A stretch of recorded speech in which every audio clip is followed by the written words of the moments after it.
We are so excited today, and I keep using excited because I think one of my passions is to be able to provide information for you and opportunities.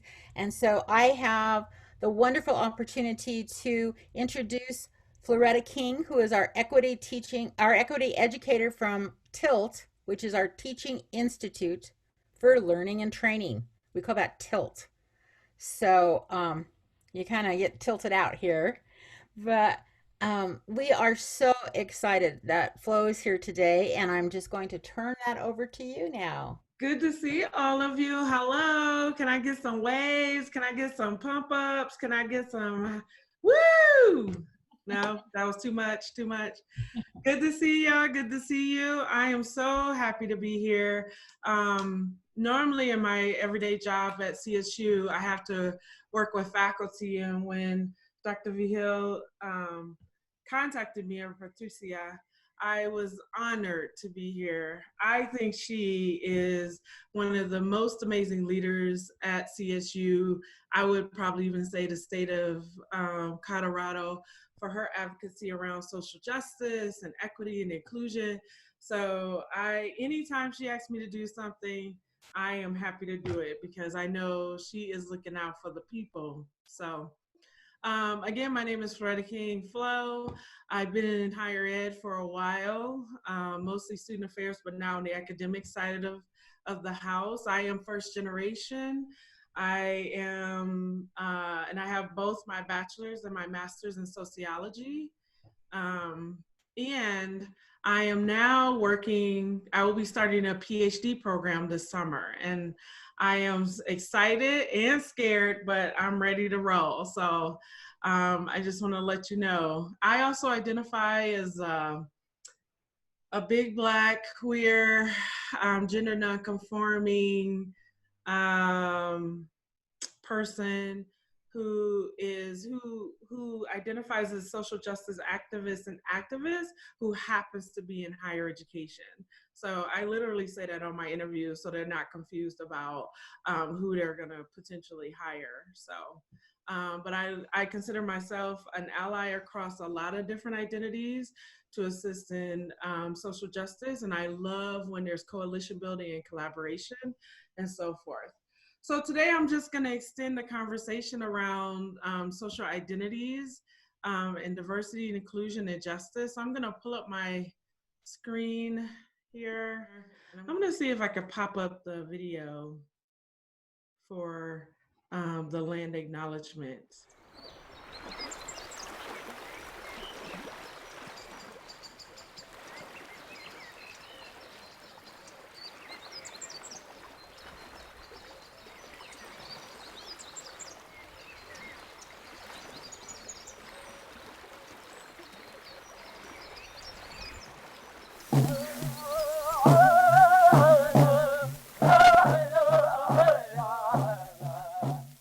Colorado State University acknowledges with respect that the land we are on today is the traditional and ancestral homelands of the Arapaho, Cheyenne, and Ute nations and peoples.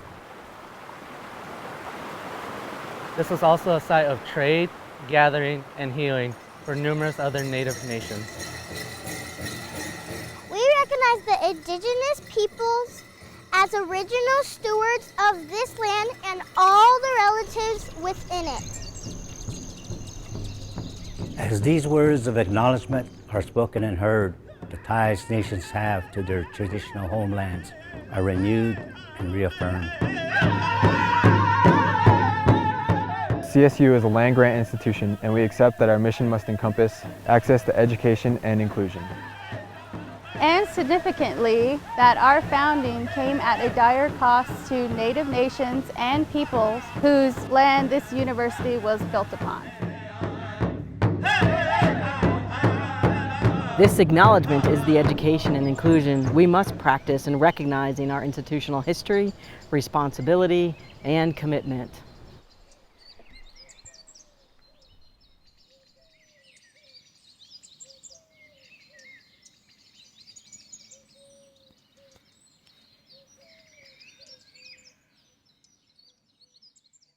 So I think it's this important, even though as a land grant institution, the importance is about access and for all people. And that's what we are at CSU, and we take a lot of pride in that. But it did come at a cost. And so we have to make those connections and then hope to do better. So there's a lot of, oh, good. Okay. So let me pull up my PowerPoint again. So today, I just wanted to expand the conversation on diversity, inclusion, and social justice in college, and give you time to reflect on your own social identities. Also hope for you to talk about ways to get involved, how to take care of yourself during some challenging times, and then also how to educate yourself on social issues. Just as some guidelines or guiding principles that I have for our time today, that you all are contributors to the education process. Practice respect, maintain confidentiality, but share your learning. Just don't put other people's business in the streets, right? Conflict is the juicy part. So if we have some different perspectives or different opinions, that's okay. We're in an educational setting. We want to hear that. We want to welcome honest dialogue as much as possible. Approach each other. See yourselves as community members, maybe going through life together. And also, if you manage to come to CSU or another college or university, that you all can hold each other up and support each other, share resources, share stories. Weight is a way to help with airspace. So if you're a person, if I'm in my more extroverted mode where I'm very talkative and want to respond to everything, I need to ask, why am I talking? Just to make sure I'm giving airspace.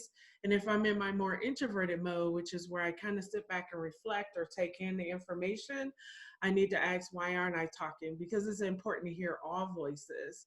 And because we're on a virtual platform, of course, we want to mute to keep down the background noise, but we want you to feel like you can keep it unmuted to be ready to jump in conversations.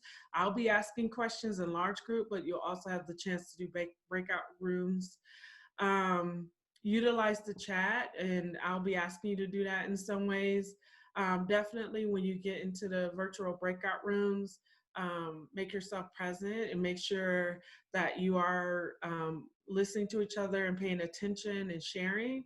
I may pop in as a facilitator, just keep the conversation going. I'm just there to witness. If you want, you can have a writing utensil, paper, or digital notebook so that you can participate. I do have one worksheet for you, and I'll send it to you electronically. So, yeah. Oh, and if you see something that says on your own, it's just an additional resource that I have in the PowerPoint, because I'll send this to you later, or Dr. Vigil can send it to you. So what do we mean by social identities? With social identities, we're talking about how we see ourselves and how others see us with respect to major social categories. And they're not fixed, and they take shape in particular social contexts.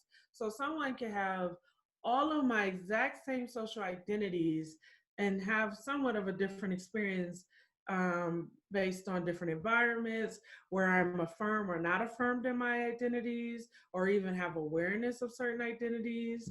They are socially constructed, so there's nothing innate that comes with being Latinx or Black or a person with a disability or a cisgender person. They are socially constructed with our society, and those are done through our development process, the way we're socialized, and even the way we are liberated. Yeah. So what do I mean by social identities? I am talking about like nationality, abilities, accessibilities, race, ethnicity, gender identity and expression, sexual and romantic orientations, socioeconomic status, religion or spiritual identity, language and linguistics, body size, not only about weight, but also height, or either other ways in which we have very narrow expectations around what body and how body is supposed to look or use. And sometimes that can include lookism or how a person presents themselves, family status, and then age. And again, what is really important around social identity is that we acknowledge power and privilege. So while I identify as Black and also as a well, let's go with that. So as a Black person in our society, I don't have race privilege. White folks have that. But when it comes to religion, because I grew up Christian is the dominant religion in the United States, I do have power and privilege around that. My religion is talked about a lot of ways, and there's a lot of diversity within and under Christianity. Um, but my religion is known, it gets talked about. I can have a Bible study in the Starbucks and won't be a big issue, as opposed to if there were Muslim folks or other folks or agnostic or atheist folks having a gathering, or Jewish folks. Is different. It's a very different experience. So me as a Christian and my dominant identity, I must understand that folks outside of that are going to have very different experiences and so forth. My holidays are known. I get the days off. I get time off. I get to wear different symbols or present those. And while there are some Christians who think they are persecuted in this country, it is not nearly at the level that other folks experience it. In different parts of the world, that could be different. I mentioned the cycle of socialization. So you didn't wake up just like this. You are socialized by friends, family, institutions, and different experiences in your life to influence how you think. Um, and this, of course, is in a Western context, because in a different part of the world, they may not even talk about the categories in the way that we do, but there are different kinds of power and privilege issues to deal with. So, and then, of course, especially with the privilege, there is a sense of, once you have consciousness and awareness, a sense of action and agency, in advocacy, could be activism, but definitely a sense of responsibility to help address some of the ills in the world. So I want to know, and you can use the chat, or you can use, I would love to hear a couple of people share responses to these questions. What social identities are you proud of? Which social identities do you want to learn more about? And this is completely about you. So I would love to hear, let me see, how folks, can y'all hear me? Because I keep getting a note saying my speaker is not working. I've never seen that before. Okay. Anyway, so in the chat, let's start with the first question. What social identities are you proud of? And you can use the chat, but I would love to hear a couple of people share with the large group if you're willing to share with the large group. So who wants to share? And the rest of you can enter your thoughts in the chat. Can I get a couple people? Access to higher education, I see you.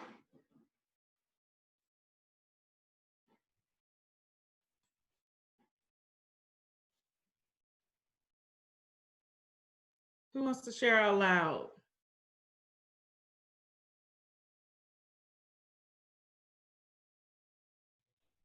I have a question. Okay.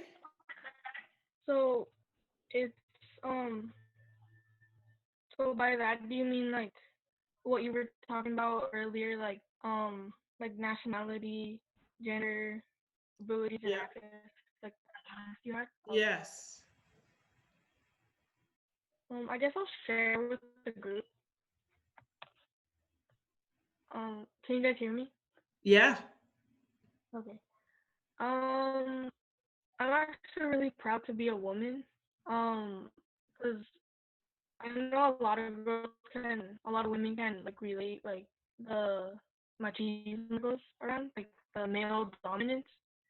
And I feel like as a woman, having experienced a lot of as a female, having experienced a lot of that male privilege that males don't experience. Like they don't feel as not pressed, but I don't know how to word it, but I'm just like really proud to be a woman and like be able to experience things that not a lot of people get to.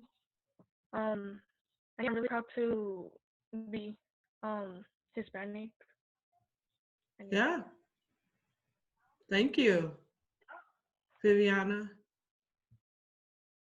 Who else? Can I get one more person to share?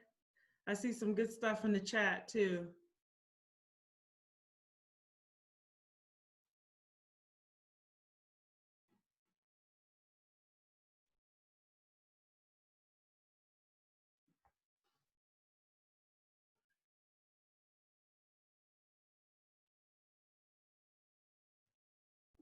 What about you, Paul?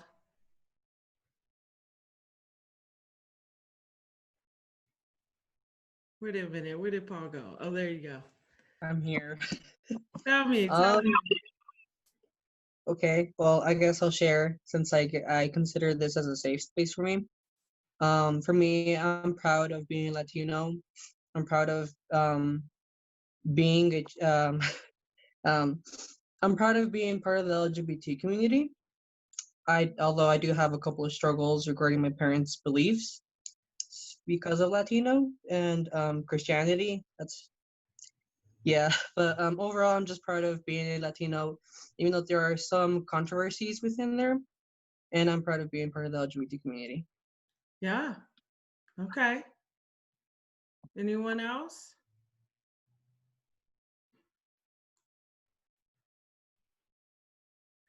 And as we talk about like your privilege areas, it's not a thing to feel guilty or shamed or bad about. It's about how do you leverage justice with your dominant identities? And then how do you maintain a healthy marginalized identity like being Black or Latinx or a person with a disability or as a woman? So that's right. Show Paul some love. I appreciate that. I also, can I add one thing? Yeah. Thank you. I just wanted to add that sometimes in those privileges, they are not always obvious. They're not always on your skin. They're not worn. They're not shown out loud, you could say. So in terms of things that are not labeled or obvious to the eye, I actually have a disability that I was afraid to talk about because it's something that nobody can really see, but there are resources for those things as well. So and sometimes it's not obvious when you're meeting new people, the ways that they are going to identify and express themselves. So make sure not to just assume off of what they might be wearing or how they look or anything like that. So it's always good to ask. And as maybe future grown adults, you'll be able to do that with confidence. I love that. Thank you. Thank you. So then for our second question, when you think about yourself and all your multiple intersecting identities, what parts of your identities you want to learn more about? And you can use the chat. And I also would love to hear from a couple people if they are willing to share out loud. What parts of your identity you want to learn more about? When you think of that list of nationality, age, socioeconomic status, race, ethnicity, religion, spirituality, accessibility, abilities, gender identity and expression, romantic, sexual orientation. What do you want to learn more about regarding your multiple intersecting identities?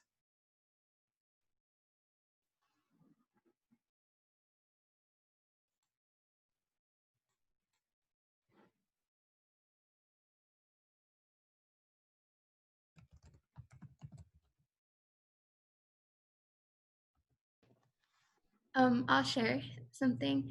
So Okay. as an atheist, and because of that, I feel like I don't allow enough like space in my life to welcome other people's religions and other people's spirituality. So I would love to learn more about other people's belief systems and how that plays a role in their development, and how I don't know, I guess what role I play in being complicit to like their individual oppression, if that makes sense. Absolutely. Wow, very good. If Christians can think more like that, we would have a better world. That's very good.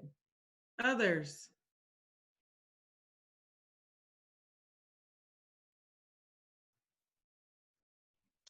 I'll go. Yes. So I think just being acceptance of, or knowing how to accept your own identity, like everything that just follows to who you are, your religion, your gender, your race, your background, your morals. You just have to be confined by, okay, this is who I am and this is who I'm gonna embrace. And I think that's just something very important to learn. So yeah. I agree with that 100%. And you can't take that for granted because we live in a world um, that does not affirm all of our different identities, particularly those that may be considered marginalized identity. We may not even see ourselves presented in a positive way in media, or we're being criminalized, or we're being told we can't perform as well or do as well, or is just absent, which is just as damaging as having negative or bad images. So, yeah, absolutely. Is there anyone else? I don't see much. Tell me more in the chat if you want about what do you want to learn more about regarding your multiple intersecting identities? I'll say something. Sorry, my camera's not working. I Don't worry about it. Before coming on to here. But so my mom is white and my dad is Chicano. And so I kind of struggle with identity, like kind of embracing my like Hispanic culture, because my parents really didn't teach me like Spanish at all. So like my grandparents speak it, so it's kind of hard for me to identify with that aspect of my identity, just because I look white, so not a lot of people know that I am Hispanic. And so it's just kind of hard. Like I wanted to join a multicultural sorority, but I felt like I wouldn't fit in because I can't speak Spanish, and I just feel like it's hard because I don't have that aspect of my identity. I'm not that close with it as other people would be who do speak Spanish and are like I can understand it, but I can't like speak. I couldn't have a conversation, especially with like intersectionality, which if a lot of you don't know, that's how Flo is talking about how you don't just face one aspect of oppression, you face multiple. And it's just kind of like being a woman and then being like Hispanic, you'll face more oppression than just being a woman, as well as being like there's just multiple aspects to these identities. And I feel like that's just kind of hard to grasp, being both white and Hispanic. I hear you. Yep. And so we do need to be conscious of what that means. And there could be a lot of reasons why. Here's another one that says about not speaking Spanish. Part of that is survival, right? And most of the time, that's what that is. And then it's strange because then in my high school, I think it has changed, but I was required to have a language, right? So it's just so strange that people are ostracized for having a second language. And then we say it's the best thing for your brain. It's, we need it to be a more global society, and yet we have the stigma. So it's just ridiculous how we have so much hypocrisy around things like that. But also it reminds me of issues around colorism, right? The light skin and the dark skin, that's across a lot of different cultures. And it's just so ridiculous that racism has created this atmosphere that we can't honor people for who they are because we're basing it on looks and so forth. And that's That's a strange and awful thing to do. My mom is a light-skinned African American. My dad was a dark-skinned man, and they had very different experiences because of that. And my mom, she talked about being one of the first people in Toledo, Ohio, to work at J.C. Penney's, and she saw the difference between how she was treated, between her and the white folks, but also between her and darker African Americans and so forth. So it's a real thing, and it's a shame that creates so much tension for people, even within our own communities, and we need to be more conscious of that so everyone feels welcome, right? So, all right, so I'm gonna pop up back to the PowerPoint, and because I appreciate you all sharing, and you're gonna find as you go through college, you have an incredible opportunity to learn more about not only your own social identities, but other people's cultures and social identities, and there's opportunities for you to share yours. But I learned a lot. I definitely was a different person than when I arrived at college, and I'm still developing and I'm still growing.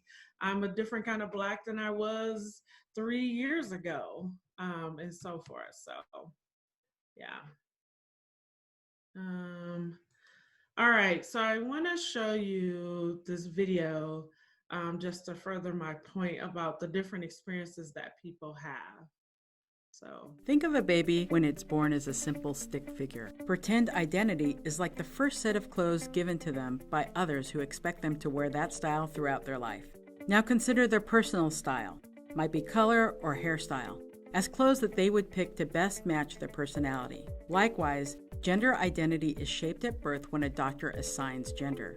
Grandparents then begin to describe boys as having strong cries or gift girls pink headbands with bows. For some, gender assignment and all that is associated with it is without conflict. As we mature, we carry this assigned identity as we engage with social structures like schools. Cisgender kids go into their assigned boys or girls bathroom without hesitation. Walking into a different bathroom is met with redirection. For transgendered and genderqueer people, however, the assignment of gender at birth is painful. Their identities create tensions and are in opposition to assigned gender roles, behaviors, and expectations from friends, family, and society. They worry, which bathroom is safe for me? This tension also happens around language. In the U.S., English is considered a primary or sole language, and this affects everyone's identity. Unless you're in a foreign language class or a bilingual school, there can be stigma about speaking languages other than English in the classroom or in the playground. You may receive messages that English is the only acceptable language in school. The social messaging is that speaking another language is shameful and problematic, while speaking English, ideally without an accent, is rewarded as good behavior. In this way, Spanish-speaking family members are stigmatized as others, and speaking Spanish becomes undesirable. This process explains why, regardless of country of origin, children of non-English speakers lose their language by the third generation. These are just a couple examples that demonstrate how social structures construct, limit, and place value on identities. This becomes highly problematic when school completion, racial profiling, poverty, and health disparities are associated with specific identities. Social messages from schools, peers, and the media are conflicting. They tell us that all men are created equal despite what is actually reinforced by everyday interactions, like the classic example of a white woman who guards her purse in the elevator when a black man enters. A clash begins when the social messaging and the actual experiences do not match. We cannot be equal if we define one group as better or even superior to another based on gender or racial identification. Whiteness is the preferred norm, the identity that all other identities are compared to or contrasted against. The norm of whiteness is so strong that it is invisible. For instance, when describing a person, if their race is not described, the assumption is that they are white. Inequality touches all parts of our lives, even when we're thinking of starting a healthy family. We assume that education, income, and healthy lifestyles should produce the same healthy birth outcomes regardless of race in the U.S. Yet research indicates that regardless of age, education, income, and healthy behaviors, and unrelated to genetics, Black women in the U.S. have poorer birth outcomes than their white counterparts. Black women experience increased infant deaths, maternal deaths, and low birth weights. Many scientists associate the resulting poorer birth outcomes to increased stress related to experiences of racism. But how do we have social change and equity when those who are most affected can be demoralized and frustrated by their everyday attempts to achieve the same outcomes as their white counterparts? Our relationship to identity groups can be the key to creating change. Since social inequities occur predominantly to communities of color, social transformation requires, among other things, a mobilization of identity. Social movements based in identity, such as the Black Liberation Movement, the Chicano Movement, and the Women's Rights Movement, harness identity by educating people about social structural inequality and its impact on them. In this way, social movements can create an educated counter-narrative. Stories like that of Benjamin Banneker, a Black architect who was hired by Thomas Jefferson to build the White House after the French architect Pierre-Charles L'Enfant stormed off the job. This exemplifies Banneker's invisibility in U.S. history and the prominence of L'Enfant, who has a metro stop named after him in Washington, D.C. Knowing the invisible history and cultural icons of communities can be used to coalesce people of a shared identity and can call forth other successful historical struggles. For instance, the United Farm Workers Union and their leaders Cesar Chavez and Dolores Huerta carried banners of Our Lady of Guadalupe as they marched from Delano to Sacramento, California to demand justice for farm workers. The same icon was used by Father Miguel Hidalgo in Mexico's fight for independence from Spain, and again in the Mexican Revolution by Emiliano Zapata. The way that these icons were used are also evidence that global and national struggles for transformational change can be organized at local levels. As people committed to social change, the questions for us are, how much do we really understand about the history and legacies of the communities in which we work? And, as both insiders and outsiders of these communities, how do we use the power of narrative informed by cultural histories of contribution, resistance, and justice to activate change in grassroots community organizing?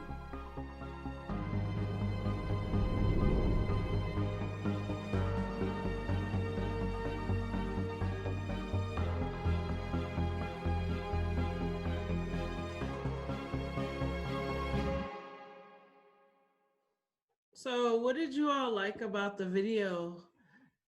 And what is something you want to learn more about? Or what did you not like about the video?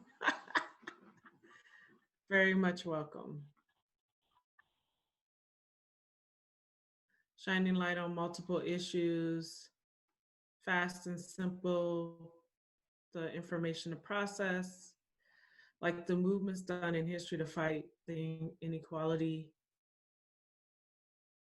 Want to learn about those who are on the right side of history, right? Want to learn more about the struggles they had to make the movements. There was definitely struggles. Gave statistics, show physical problems. You want to learn more about the Chicano movements and those identities, giving credit to those who built the country, right?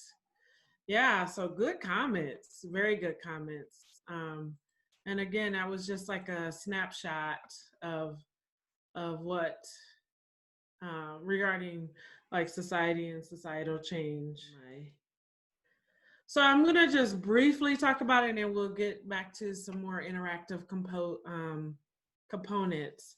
So I wanna talk about the different levels of inequality, individual, institutional, and cultural and societal. And I'm just gonna go through this, but I'll also share examples. So when I'm talking about individual, I'm talking about when one person's action reflects prejudice or bias or discrimination towards a targeted or marginalized social group. And so how this can play out is through interpersonal bullying, You know, anyone displaying any kind of oppression or discrimination, so ableist, homophobic, transphobic, sexist, racist, Islamophobic, anti-Semitic, microaggressions and actions. And I know you all talked about microaggressions yesterday. An individual who shares bias and who stereotypes, racial and religious profiling.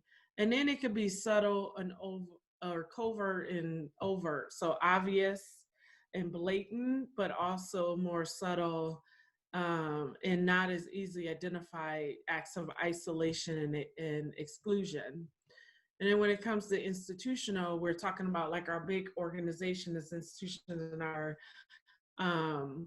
society, like laws and rules and policies established by different organizations and institutions. That could be from family as an institution to schools, our legal system, and so forth, our political system, where they're a disadvantage towards marginalized groups.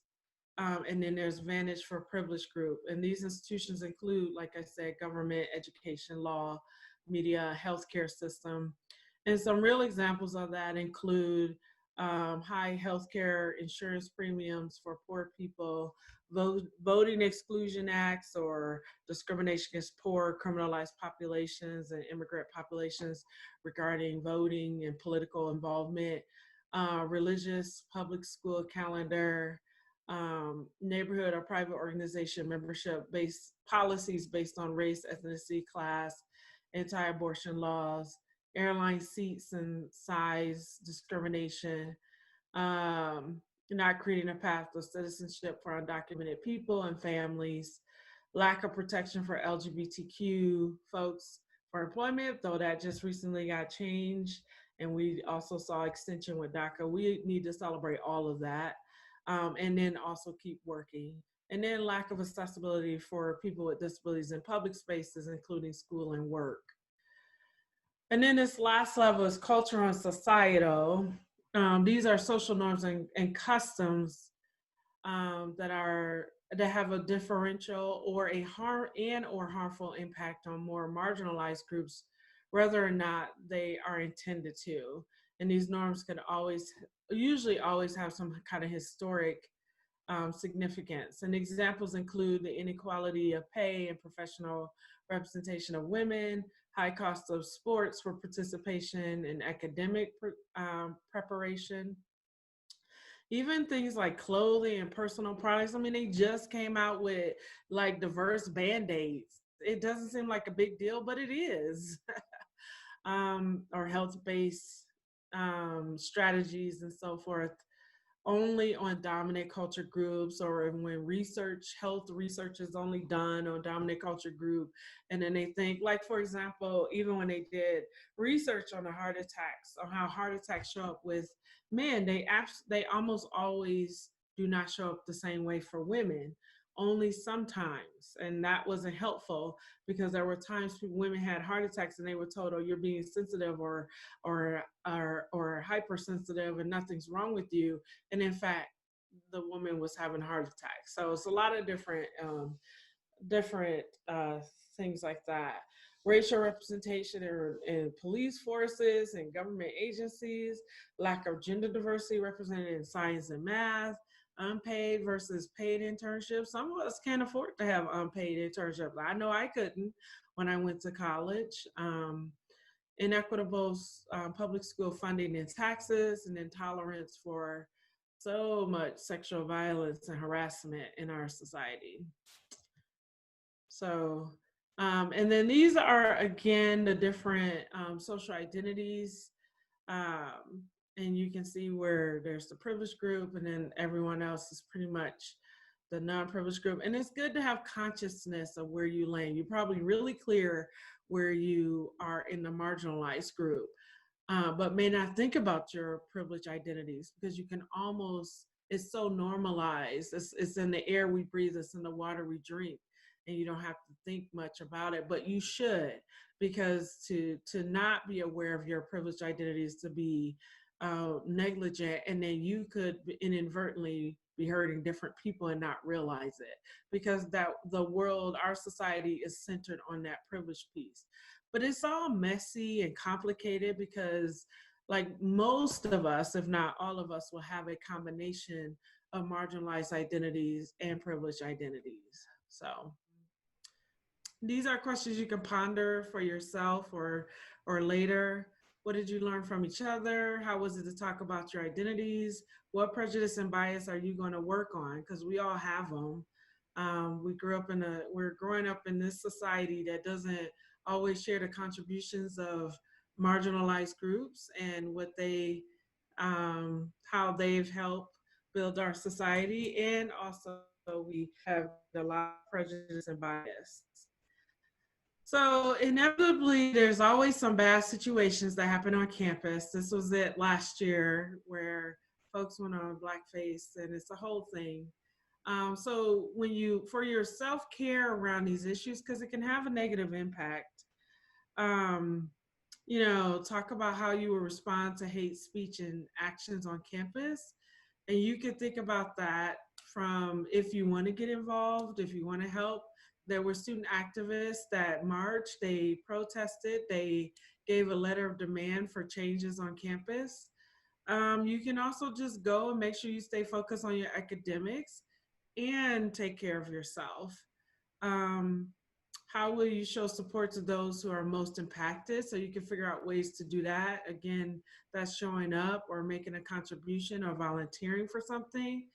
And then think about this as well. How will you recover if you offend another person or group? We all can make those different mistakes. So think about what I always tell people is, one, be able, try to avoid it as much as possible. But if you do, um, acknowledge it and then give a sincere and authentic apology, not the non-apology apology. Like, I'm sorry, you're offended by that. Nope. A real apology is more, I'm sorry for the actions that I did and how it had a negative impact on you and other people. And then move from there, figure out where you're going to change, figure out what needs to happen next. And this could be from misgendering a person to inadvertently excluding them or saying something offensive or not acknowledging their contribution. So there's a lot of different ways in which that can play out. But you need to think about self-care. And sometimes the organizations will have space for people to talk about it. Sometimes there's space in your class to talk about it. And then there's just times where you just need to go do stress relief and relaxation. So if you see something, do something. These are some resources for you to report certain ways. And I would say when you come on campus, whether a CSU or another campus, figure out what are their exact processes to report something. You know, you also want to check in with, if it's not you directly, with the person.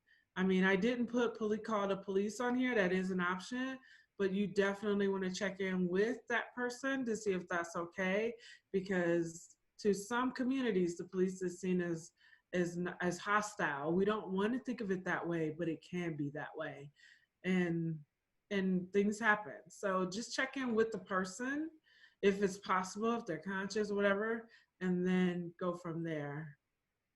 But here are some cool ways to get involved on campus. So there are several cultural and resource centers on campus. Wait, let me go back. You know, from the Pride Center to the Cesar Chavez Center, or no, that's at UNC. There's a Latinx Center, the Black Cultural Center, Native American, the Center for Students with Disabilities, so Veterans and Older Students Center. So there's a number of centers you can get involved with, and this link will take you to them. And then there are student organizations within your academic college. So once you declare a major or you are still exploring a major, you can go to to your college. And I put some examples here. This is not all of them. I just gave examples. So there's a number of student organizations under engineering or natural science or College of Liberal Arts. You also can get involved with student government. And at CSU, it's the Associated Students of Colorado State University. And then there's a number of variety of committees that will pop up, and they often are asking for student representation. Highly recommend getting involved with that. But also, and usually students are often handpicked for that. And if you're being recruited, they are likely thinking that you have something to contribute. And then something I think students don't always take advantage of, but they do when there's open forums for hiring new staff and faculty. Usually they'll have an open forum part, or sometimes they'll ask for student representation on a search committee. I would take advantage. It's a good experience for you to see how people go through the employment process. But also at the open forums, you can express or offer what is important to that candidate or to the different candidates, and also ask them questions based on CSU values. And then these are just some resources and books and things that I thought you could be interested in reading about more about later on. So, and just remember, identity is never static. It's always in the making and never made. So you're always going to be searching and developing in your identities. Well, thank you all for your time today. I loved your participation. If you come to CSU or if you're at CSU, I would love to connect with you. Don't hesitate to contact me. I'm easy to find. I've been renewed for at least one more year at CSU. But I wish you all well, and thank you so much for your participation and your time. Thank you. Thank you for trusting me, Patricia. Flo, thank you so Flo. very much. Shall we just give some reactions?